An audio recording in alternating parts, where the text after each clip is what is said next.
Hi, I'm Chris, and if you take a look at this reaction shown here, we're looking at calcium hydroxide dissolving into calcium and hydroxide ions in a solution.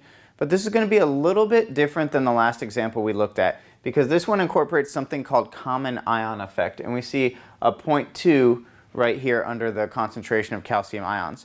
So let's talk about what that means when we mention common ion effect. Whenever you're dealing with KSP and solubility, oftentimes you will be asked a question where maybe you're dissolving something in a solution that is comprised of just pure water that has some ions dissolved in it. So that would be something like, you dissolve some calcium hydroxide in distilled water, and what's going to happen with the KSP. And so that's what we looked at before. When you had these initial concentrations of 0, it means nothing else was there to begin with. But in this example, this would be with a value of 0.2, this would be something like if you were dissolving calcium hydroxide in, let's say, a 0.2 molar solution of calcium carbonate or some other compound. So I'll write that over here just as an example. So this is like calcium hydroxide in a 0.2 molar solution of calcium carbonate. So if you see something like that in the question, if there's already some ions there, then that means you're going to be looking at a situation where you have common ion effect take place.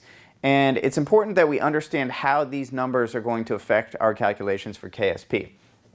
So as we discussed in the last example, your KSP expression is going to be concentration of your calcium ions times the concentration of your hydroxide ions squared.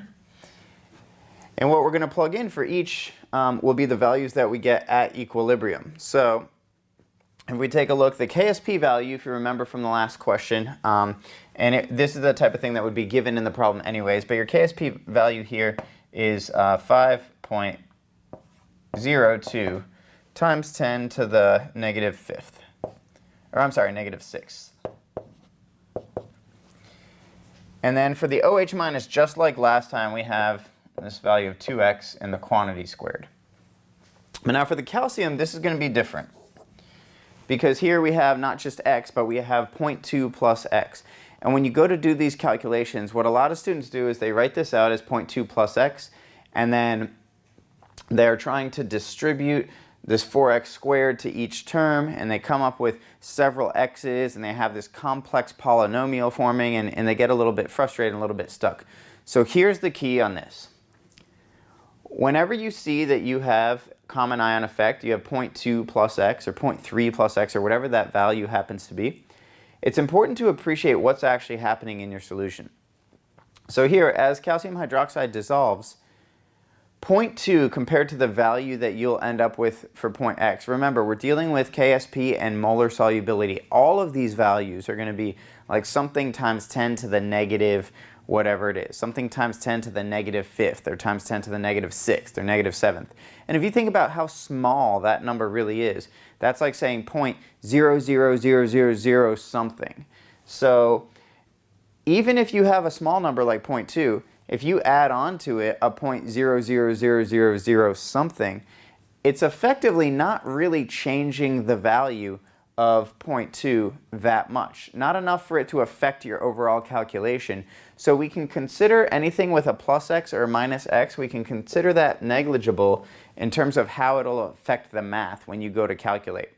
Effectively, it'd be the same thing like saying if you had 10,000 apples, if you added 2 apples, 10,002 apples is still pretty much like 10,000 in terms of doing a calculation with that number. So here, we're going to treat this just like it says 0.2 only and not worry about the x. And then from there, we're going to do our algebra and solve. So in order to do that, we would divide both sides by 0.2, and you would end up with 25.1 times 10 to the negative 6 equals, when you simplify 2x, the quantity squared, you get 4x squared.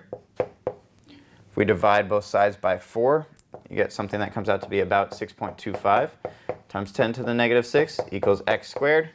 And if you take the square root of both sides, on that you'll end up with 2.5 times 10 to the negative 3 as your value for X on this. So if you have further questions in dealing with solubility, KSP, molar solubility, or even just being able to write the reactions to begin with and to understand some of the common ions that you'll see and how many ions you can expect to form from particular reactants, then please feel free to check out our website and let us know what questions you have. I'd be happy to post more content. Otherwise, thank you for watching.